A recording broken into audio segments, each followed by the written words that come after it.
Worshipped and feared by thousands, this young girl is a living goddess. The latest in a long line of goddesses or Kumaris that goes back centuries.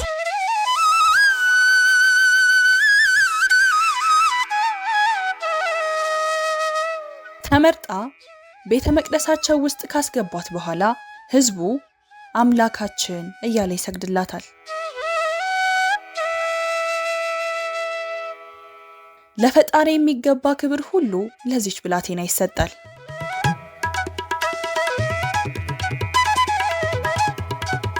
ስትከፋ መቅዘፍት እንደሚመጣባቸው አምነው በፍርሃት ይርዳሉ። ብላቴናዋ ስታዝን የመሬት ናዳና ከፍተኛ ጎርፍ፣ የመንግስት ውድቀት፣ ከባድ በሽታ ይከሰታል ብለው ያምናሉ ኔፓሎች።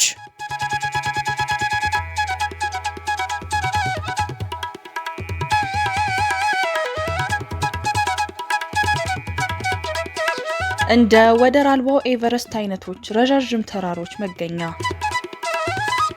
ቀልብን የሚገዙ የማራኪ ወንዞች ባለቤት፣ ዘመናትን የተሻገሩ ጥንታዊ ቤተ መቅደሶች በብዛት የያዘች የደቡብ እስያ ልብ፣ ይህቺ ማራኪ ሀገር ኔፓል ትባላለች።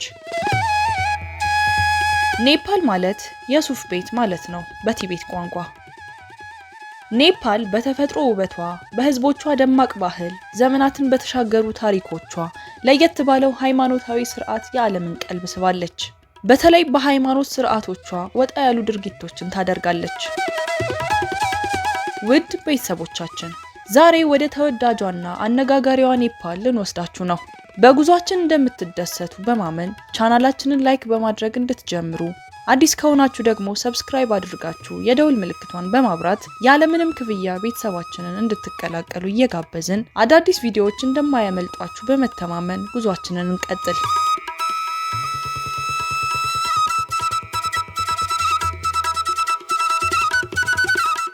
ደቡብ እስያዊቷ ኔፓል በህንድና ቻይና አቅራቢያ ትገኛለች። በሰሜን በኩል ቻይና ስታዋስናት፣ በቀሪዎቹ አቅጣጫዎቿ በህንድ የምትዋሰን በተፈጥሮ ጸጋ የታደለች ተግባቢ ህዝብ ያላት የአነጋጋሪ እምነት ባለቤት ናት።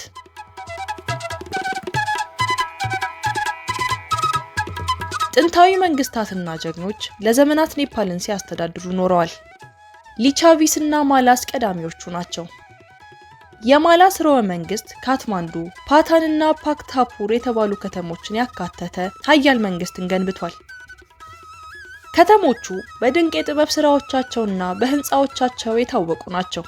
በ18ኛው ክፍለ ዘመን ደግሞ ንጉስ ፕሪትቪናራያን ሻህ ኔፓልን አንድ በማድረግ የዘመናዊቷን ኔፓል መሰረት ጥሏል። የሻህ ስርወ መንግስት ከ100 ለሚበልጡ ዓመታት ገዝቷል።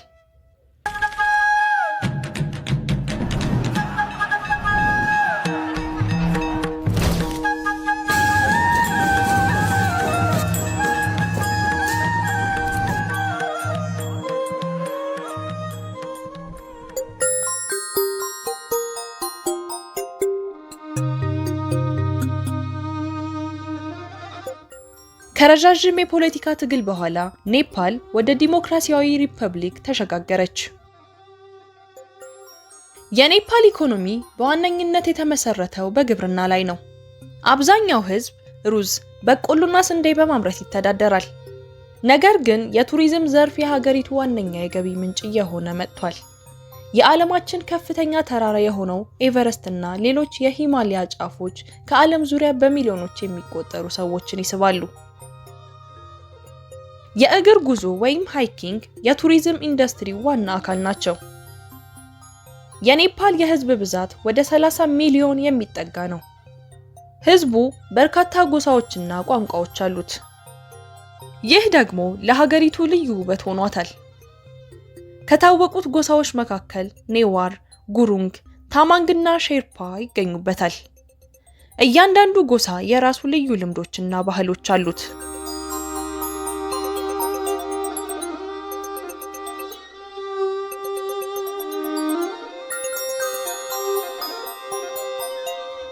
ምንም እንኳን በቅርቡ የተካሄደው ኃያል ህዝባዊ ተቃውሞ ስሟን በስፋት ቢነሳም ለሰላም፣ ለመከባበርና ለመተባበር ትልቅ ዋጋ የምትሰጥ ሀገር ናት።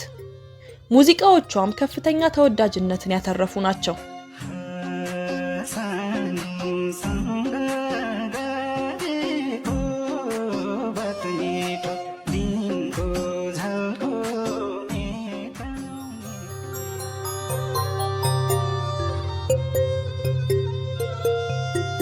ኔፓል በሂንዱይዝምና በቡድሂዝም እምነት ትታወቃለች።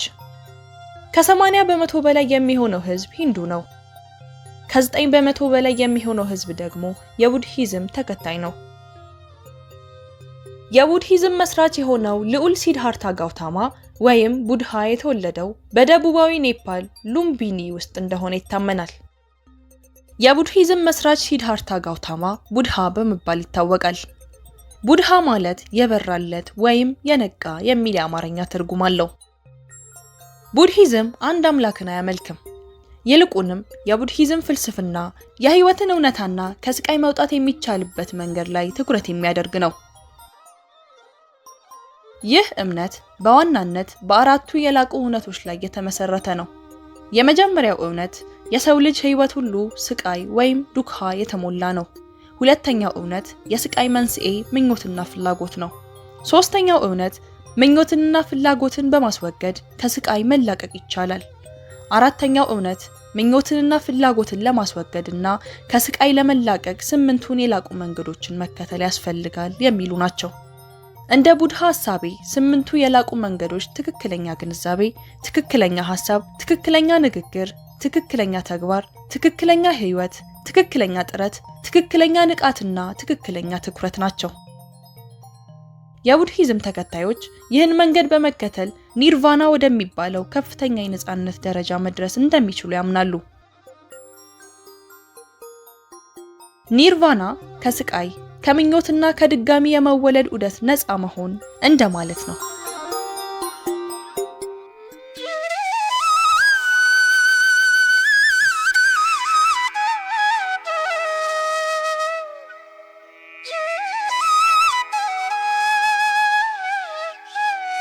ድንቅ ተፈጥሯዊ ውበት ያላት ኔፓል በርካታ ተወዳጅ ቦታዎች አሏት። ቦታዎቿ ለቱሪስቶች እንደ ገነት ይቆጠራሉ። የካትማንዱ ሸለቆ። ይህ ሸለቆ 3 ታሪካዊ ከተሞችን የያዘ ነው፤ ካትማንዱ፣ ፓታንና ፓክታፑር። እነዚህ ከተሞች በጥንታዊ ቤተ መቅደሶች፣ ገዳማትና በዩኔስኮ የዓለም ቅርስነት የተመዘገቡ ስፍራዎች ይገኙባቸዋል። የዱርባር አደባባዮች። ስዋያምቡናትና ቡድሃናት በቱሪስቶች ዘንድ ተወዳጅ ናቸው።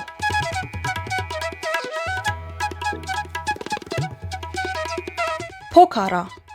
በውበቷ የምትታወቀው ይቺ ከተማ የቱሪስቶቿን ልብ መማረክ ታውቅበታለች።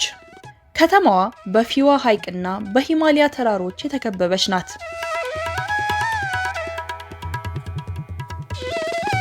ቱሪስቶች እዚህ በጀልባ መጓዝ፣ በፓራግላይዲንግ መዝናናትና የአናፑራን ተራራ ውበት በማየት ይዝናናሉ። የኤቨረስት ቤዝ ካምፕ በምድራችን ላይ ካሉ እጅግ ውብ ስፍራዎች መካከል አንዱ እንደሆነ ይታመናል። ጉዞ በሼርፓ መንደሮች ይታለፍና የአናፑርና ሰንሰለቶችን ውበት ለማየት ያስችላል።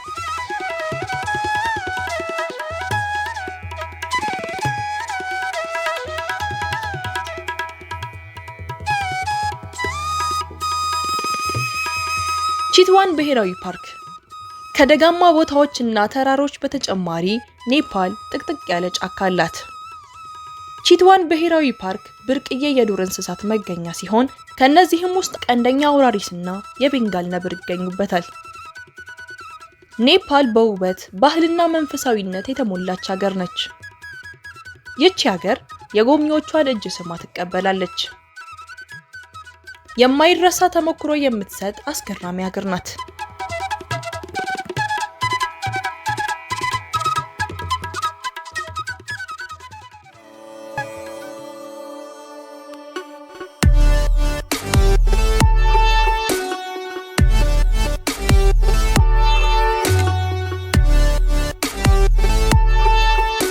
በቅርብ ጊዜ በኔፓል የተከሰቱት ተቃውሞዎች በቀጥታ የተመሩት በወጣቶች ሲሆን ዋና መነሻቸውም ስር የሰደደው የፖለቲካ ሙስናና የኢንተርኔት ነጻነት ገደብ ነው።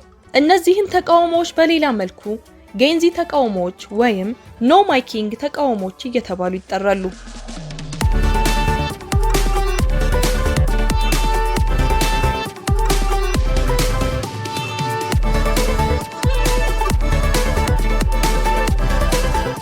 የስራ አጥነት መጨመርና የኢኮኖሚ ችግር የኔፓል ወጣቶች ትልቁ ችግር የሥራ አጥነት ነው። መንግስት ለወጣቶች የሥራ ዕድል መፍጠር ባለመቻሉ ብዙዎች ሀገራቸውን ለቀው ወደ ውጭ ይሄዳሉ።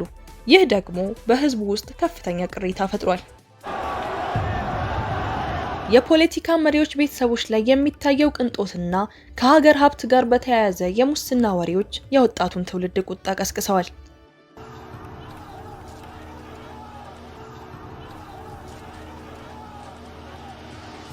ኔፖ ኪድስ የሚለው ቃልም የፖለቲካ መሪዎች ልጆች ስልጣን ያለ አግባብ መውሰዳቸውን የሚያመለክት ነው።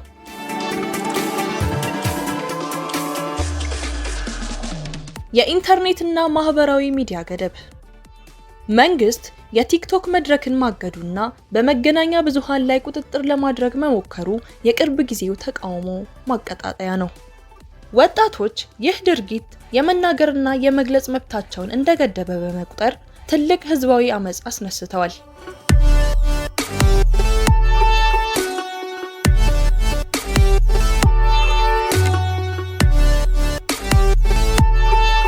የህዝቡ ግፊት የፖለቲካውን ምህዳር በከፍተኛ ሁኔታ ለውጧል። ተቃውሞው በተባባሰበት ወቅት አንዳንድ የፖለቲካ ባለስልጣናትና የፓርላማ አባላት ስልጣናቸውን ለቀዋል። የሀገሪቱ ጠቅላይ ሚኒስትር ሀገር ለቀው ሲሸሹ፣ ባለቤታቸው ደግሞ ተገለዋል።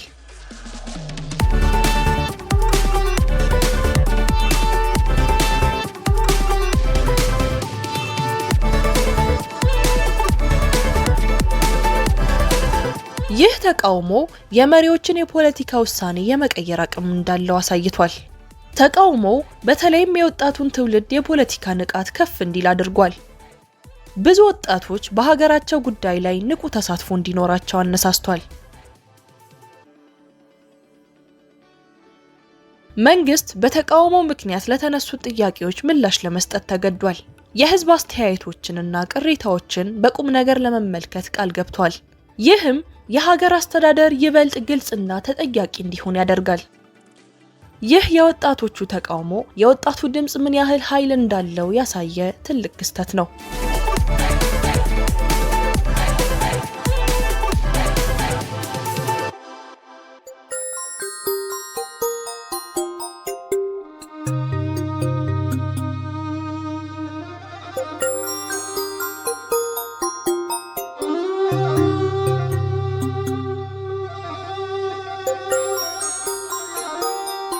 የኔፓል ፌስቲቫሎች ስለ ሀገሪቱ ልዩ ባህል፣ ሃይማኖትና ታሪክ ለመረዳት ወሳኝ መንገዶች ናቸው። በኔፓል ውስጥ በዓላት ከሂንዱይዝም፣ ከቡድሂዝም እና ከጥንታዊ ወጎች ጋር የተያያዙ ናቸው። ዳሻይን በኔፓል ትልቁ በዓል ነው። ለ15 ቀናትም ይከበራል። በዚህ በዓል መልካም ኃይሎች ክፉ ኃይሎችን አሸንፈዋል ብለው ያምናሉ። በበዓሉ ወቅት ቤተሰቦች ተሰባስበው ሽማግሌዎች ለአዳጊ ትውልድ ቡራኬ ይሰጣሉ። በበዓሉ ታላቅ ድግስ፣ የቤተሰብ ስብሰባዎችና መዝናኛዎች ይካሄዳሉ። ቲሃር ወይም የመብራቶች በዓል ከዳሻይን ቀጥሎ ሁለተኛው ትልቁ የኔፓል በዓል ነው። ለ5 ቀናት የሚቆይ ሲሆን እያንዳንዱ ቀን ለተለያዩ ነገሮች የተሰጠ ነው። ካግቲያር ቁራዎች ታማኝ መልእክተኞች ተብለው ስለሚታመኑ ይከበሩበታል። ኩኩር ቲሃር ውሾች ታማኝ የሆኑ የሰዎች ባልደረባዎች ተብለው ስለሚታመኑ ይከበራሉ። ላክሽሚ ፑጃ የሀብትና የብልጽግና አምላክ የሆነችው ላክሽሚ ትከበራለች። ጎቫርዳን ፑጃ በሬዎችና ላሞች ይከበራሉ። በሃይቲካ እህቶች ወንድሞቻቸውን ይባርካሉ። ይህም የወንድምና የእህት ፍቅርን ያሳያል። ጋይ ጃትራ ወይም የላሞች ፌስቲቫል በኔፓል ማህበረሰብ ውስጥ ልዩ ቦታ አለው። የሞቱ ሰዎች ዘመዶች በላሞች ወይም እንደ ላሞች በለበሱ ልጆች አማካኝነት በከተማ ጎዳናዎች ላይ ሰልፍ ያደርጋሉ። ይህ በዓል ከሞት ጋር የተያያዘውን ሐዘን በመቀነስ በሳቅና በቀልዶች ለመተካት ያለመ ነው።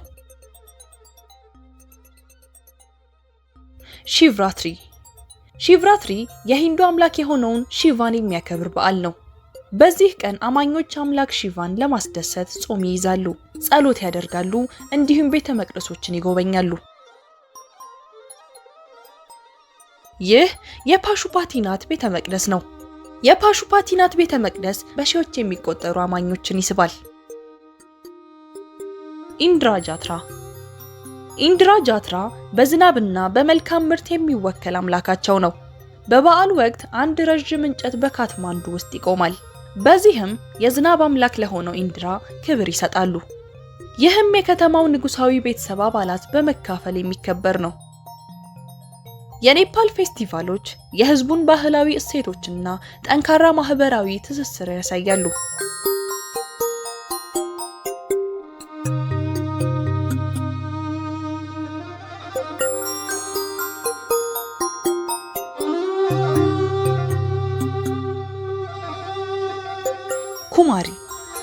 ኩማሪ ማለት በኔፓል ውስጥ በሂንዱና በቡድሂስት እምነት ተከታዮች ዘንድ እንደ ሕያው አምላክ የምትመለክ ትንሽ ልጅ ነች። ኩማሪ የሚለው ቃል ከሳንስክሪት ቋንቋ የመጣ ሲሆን ልዕልት ወይም ድንግል ማለት ነው። ይህ አምልኮና ባህል በተለይ በኔፓል ካትማንዱ ሸለቆ ውስጥ ኒዋር የተባለ የቡድሂስት ማህበረሰብ ዘንድ ይዘወተራል። ኩማሪ የምትመረጠው ገና የወር አበባ ማየት ካልጀመረች፣ ምንም አይነት ጠባሳ ወይም ምልክት ከሌላት፣ እንዲሁም ከ32ቱ የአምላክ አካላዊ መገለጫዎች ከሚሉት ጋር ከምትመሳሰል ልጅ ነው።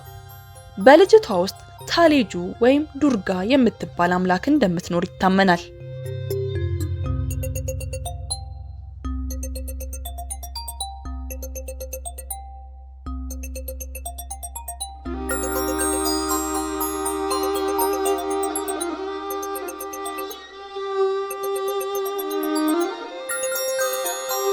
ተመርጣ ቤተ መቅደሳቸው ውስጥ ካስገቧት በኋላ ህዝቡ አምላካችን እያለ ይሰግድላታል። ለፈጣሪ የሚገባ ክብር ሁሉ ለዚች ብላቴና ይሰጣል። ስትከፋ መቅሰፍት እንደሚመጣባቸው አምነው በፍርሃት ይርዳሉ። ብላቴናዋ ስታዝን የመሬት ናዳና ከፍተኛ ጎርፍ፣ የመንግስት ውድቀት፣ ከባድ በሽታ ይከሰታል ብለው ያምናሉ ኔፓሎች። ኩማሪ ከተመረጠች በኋላ ቤተሰቧን ትታ አምላክ ተብላ በልዩ ቤተ መንግስት ውስጥ ትኖራለች። ዘወትር ቀይ ልብስ ትለብሳለች። ያለ ጫማም መሬትን እንድትረግጥ አይፈቀድላትም። ሰዎች በዓላትን ለማክበር ሲፈልጉ ብቻ ነው ከቤተ መንግስቷ የምትወጣው። በኩማሪ ግንባር ላይ የሚሳለው አይን ትሪኔስራ ወይም ሶስተኛው አይን ይባላል። ይህ አይን የጥበብ አይን ሲሆን አብዛኛውን ጊዜ ደግሞ የእሳት አይን ተብሎ ይጠራል። ይህ ስዕል በኩማሪ አማልክት ግንባር ላይ የሚሳል ሲሆን ዲያብሎስን ወይም ክፉ ነገሮችን ለማስወገድ የሚያገለግል ምልክት እንደሆነ ይታመናል።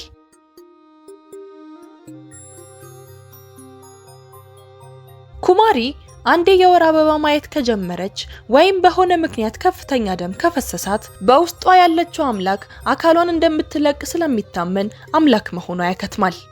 ከዚያም አዲስ ኩማሪ ትመረጣለች። ቀድሞ ኩማሪ የነበረችው ልጅ እንደገና ወደ ተራ ህይወቷ ትመለሳለች።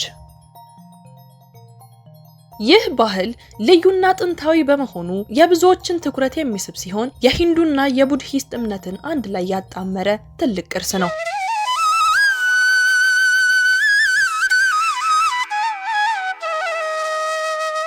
ኒዋር በኔፓል ውስጥ ከሚገኙት ጥንታዊ ማህበረሰቦች አንዱ ነው። በዋነኝነት የሚኖሩት በኔፓል ዋና ከተማ ካትማንዱ ሸለቆ ሲሆን የሸለቆው ቀዳሚ ነዋሪዎች ናቸው። የኒዋር ማህበረሰብ በባህሉ፣ በኪነ ጥበቡና በልዩ ልዩ የአኗኗር ዘይቤው ይታወቃል።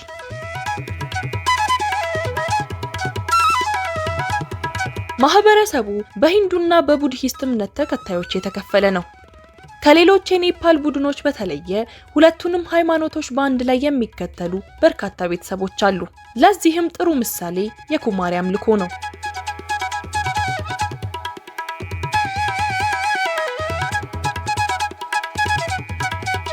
ኒዋርኛ ወይም ኔፓል ባሳ ተብሎ የሚጠራ ከቻይናና ከቲቤት ቋንቋ ቤተሰብ የሚመደብ የራሳቸው ቋንቋ አላቸው። ኒዋሮች በስነ ህንጻና በኪነ ጥበብ ስራቸው በጣም የታወቁ ናቸው።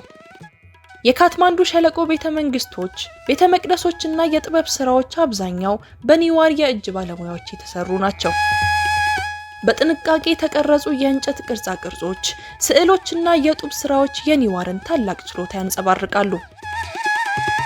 ማህበረሰቡ በየዓመቱ የያንያ፣ ኢንድራ ጃትራና የቢስኬት ጃትራ የመሳሰሉ የተለያዩ በዓላትን ያከብራል።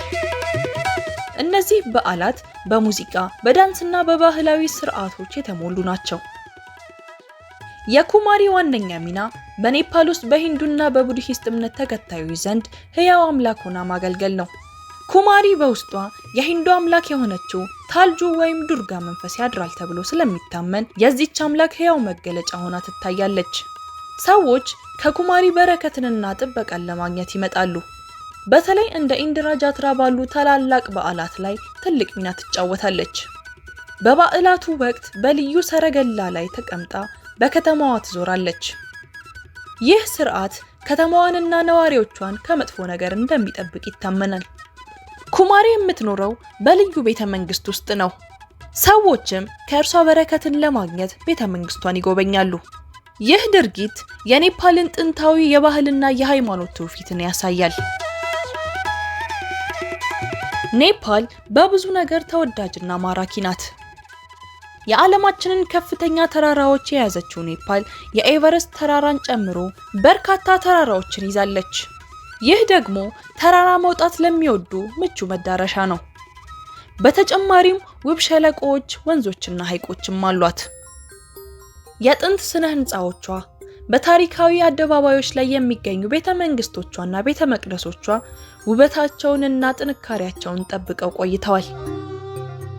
ካትማንዱ፣ ፓታንና ባክታፑር የሚባሉት የድሮ ከተሞቿ በጥንታዊነታቸው በዩኔስኮ የዓለም ቅርስነት ተመዝግበዋል። የኔፓል ህዝብ በአብዛኛው ተግባቢና እንግዳ ተቀባይ ነው። እንግዶቻቸውን በፍቅርና በፈገግታ ይቀበላሉ። ሀገሪቱ የሂንዱና የቡድሂስት እምነት ተከታዮች አንድ ላይ ያቀፈች በመሆኗ ለሃይማኖታዊ ጉብኝት ምቹ ነች። ኔፓል ከተራራማ አቀማመጧ የተነሳ ለተለያዩ ስፖርቶች ምቹ ነች። ለምሳሌ የተራራ ጉዞ፣ በተንሸራታች ገመድ ላይ መንሸራተት፣ በወንዝ ላይ መንሳፈፍና ሌሎችም። በወንዝ ላይ መንሳፈፍ ሲባል ሰፋፊ ጎማ ባለው ጀልባ ውስጥ በመሆን የውሃውን ፍሰት ተከትሎ በወንዙ ላይ መጓዝ ማለት ነው። ይህ ስፖርት በአብዛኛው ፈጣንና የውሃ መናወጽ ባለባቸው ወንዞች ላይ የሚደረግ ሲሆን ለጀብደኞች እጅግ ተወዳጅ ነው።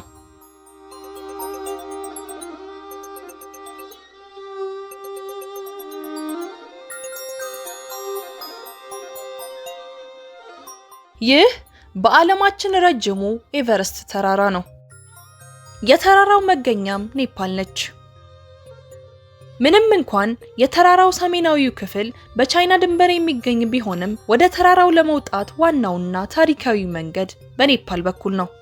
አብዛኛው ተራራ ወጪዎች ወደ ኤቨረስት የሚወጡት ከኔፓል ነው።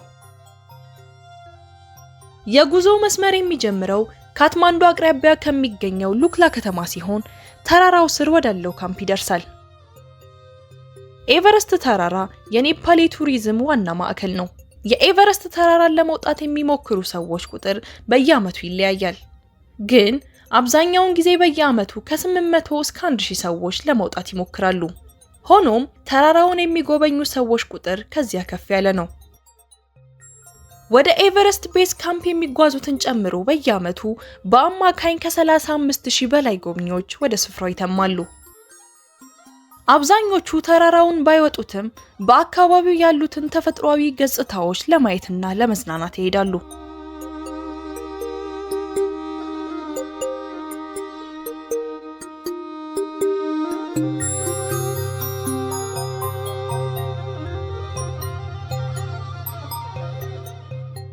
ውድ የቻናላችን ቤተሰቦች በዛሬው ጉብኝታችን እንደተገረማችሁ አንጠራጠርም። በዝግጅታችን ላይ አስተያየት ካላችሁ ወይም እንድናስጎበኛችሁ የምትፈልጉት ቦታ ካለ በአስተያየት መስጫው ላይ ጻፉልን። ሳምንት እስክንገናኝ ደህና ሁኑ። ይህ ኤኤስ ሁሉ ነው።